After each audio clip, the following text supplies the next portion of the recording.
Hi అండి, welcome to Shiva update YouTube channel. ఈ రోజు వీడియోలో మనం వచ్చేసి రేషన్ కార్డుకు సంబంధించిన ఒక ముఖ్యమైన అప్డేట్ అయితే తీసుకొచ్చామండి. అదేంటంటే రీసెంట్ గా ఒక ప్రెస్ మీట్ లో అయితే ఆంధ్రప్రదేశ్ మంత్రివర్యులైన శ్రీ నాదెండ్ల మనోహర్ గారు అయితే రేషన్ కార్డుకు సంబంధించిన ఒక ముఖ్యమైన అప్డేట్ అయితే తీసుకొచ్చారండి. అది ఏంటంటే రేషన్ కార్డులకి ఎప్పటి నుంచి అప్లై చేయొచ్చు, అదేవిధంగా ఎప్పుడు రేషన్ కార్డులని మంజూరు చేస్తారు, అదేవిధంగా రేషన్ కార్డులకి ఎవరెవరు అప్లై చేయొచ్చు, రేషన్ కార్డుకి అప్లై చేయడానికి ఏమేమి డాక్యుమెంట్లు ఉండాలి అని చెప్పేసి రీసెంట్ గా ఒక ప్రెస్ మీట్ అయితే తీసుకొచ్చారండి. ఈ ప్రెస్ మీట్ లో ఏమేమి జరిగింది, అదేవిధంగా మంత్రివర్యులు ఏమేమి చెప్పారని మొత్తం డీటెయిల్స్ అన్ని మీకు నేను చెప్తాను. దయచేసి మన ఛానల్ ఇంకేమైనా సబ్స్క్రైబ్ చేస్తే దయచేసి సబ్స్క్రైబ్ చేయండి. అలాగే ఈ వీడియో మీకు నచ్చినట్లయితే ఒక చిన్న లైక్ చేసి మన ఛానల్ సబ్స్క్రైబ్ చేయడం వల్ల ఎప్పటికప్పుడు గవర్నమెంట్ కి సంబంధించిన ఎటువంటి స్కీమ్స్ కి సంబంధించిన అప్డేట్ అన్ని మీరు మీ మొబైల్లోనే చెక్ చేసుకోవచ్చండి. ప్లీజ్ అండి, మన ఛానల్ ఇంకేమైనా సబ్స్క్రైబ్ చేయకపోతే దయచేసి సబ్స్క్రైబ్ చేయండి. లేట్ చేయకుండా అయితే వీడియోలోకి వెళ్దాం. రీసెంట్ గా జరిగిన ఒక ప్రెస్ మీట్ లో అయితే ఆంధ్రప్రదేశ్ మంత్రివర్యులైన నాదెండ్ల మనోహర్ గారు రేషన్ కార్డులకు సంబంధించిన ఒక ముఖ్యమైన అప్డేట్ అయితే తీసుకొచ్చినారండి. అదేంటంటే రేషన్ కార్డులకు సంబంధించి కొత్తగా చాలా మంది అయితే దాదాపు 2 లక్షల మంది రేషన్ కార్డులకి అయితే కొత్తగా అప్లై చేసుకున్నారు లాస్ట్ గవర్నమెంట్ నుంచి కూడా. వాళ్ళకి కొత్తగా రేషన్ కార్డులు అనేది మంజూరు చేస్తారని చెప్పేసి ఒక ఇంటర్వ్యూలో అయితే చెప్పారు. మార్చి నెలలో అంటే మార్చి 1వ తేదీ నుంచి కానీ లేదా మార్చి 4వ తేదీ నుంచి కానీ ఈ ఏదైతే రేషన్ కార్డులకు సంబంధించిన అప్లికేషన్లన్నీ వాళ్ళు అయితే కొత్తగా అప్లై చేసుకునే వాళ్ళకి అప్లికేషన్ తీసుకొని అదే నెలలోనే వాళ్ళకి మంజూరయ్యేట్లుగా చేస్తామని చెప్పేసి అయితే రీసెంట్ గా ఒక ప్రెస్ మీట్ లో అయితే నాదెండ్ల మనోహర్ గారు అయితే చెప్పారండి.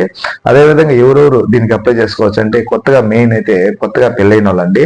వాళ్ళకి ఎవరైతే కొత్తగా పెళ్ళై ఉంటారో వాళ్ళు మెయిన్ గా అప్లై చేసుకోవచ్చు అని చెప్పి అయితే చెప్పారు. అదే కాకుండా ఒకే కుటుంబంలో ఎక్కువ మంది ఉంటారు కదా, వాళ్ళు కూడా అప్లై చేసుకోవచ్చు అండి. అంటే రేషన్ కార్డు స్ప్లిట్టింగ్ అనమాట, వాళ్ళు కూడా దీనికైతే అర్హులు.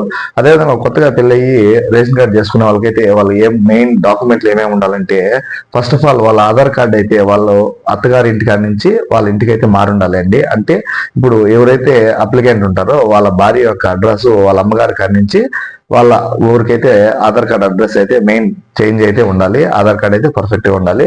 అదే విధంగా వాళ్ళకి మ్యారేజ్ అయినట్టు మ్యారేజ్ సర్టిఫికేట్ అయితే ఖచ్చితంగా ఉండాలండి. ఈ 2 డాక్యుమెంట్లు ఉంటే ఖచ్చితంగా రేషన్ కార్డ్కి అయితే కొత్తగా అప్లై అయితే చేసుకోవచ్చు.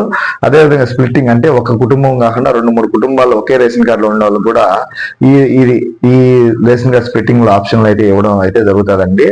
అదే విధంగా వాళ్ళైతే ఏముండాలంటే వాళ్ళకి వేరే కుటుంబాలకు సంబంధించిన హౌస్ హోల్డ్ మ్యాపింగ్ అయితే సపరేట్ చేసుకొని ఉండాలి. ఇప్పుడైతే హౌస్ హోల్డ్ మ్యాపింగ్ సపరేట్ చేసుకునే దానికైతే అవకాశం సచివాలయంలో ఉందని చెప్పి రీసెంట్ గా అయితే తెలిసింది. మీరు ఎవరైనా ఇంకా ఏమైనా హౌస్ హోల్డ్ మ్యాపింగ్ లో సపరేట్ గా లేకపోతే దయచేసి మీరు హౌస్ హోల్డ్ మ్యాపింగ్ సపరేట్ చేసుకోండి.